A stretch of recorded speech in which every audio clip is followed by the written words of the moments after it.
Kamusta kayo dyan? Mabuti naman ako. Ano lang, naikwento ko na sa video ko kahapon na ang pakay lang namin dito ay para parang yung padasal nung mama ng biyanan ko, di ba? Parang yun, lola na asawa ko, di ba? At great grandmother ng anak ko. O, di ba? Oh. Ayan ang tayo sa bila.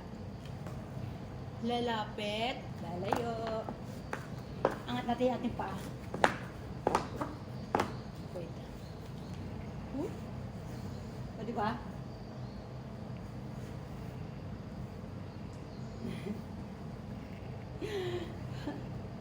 Dahil lang, matatapos na yung camera na. Mamaya magpapalit ako ng pantulog. Tapos, ano naman tayo, doon tayo sa, sa lobby. Diba? Oh.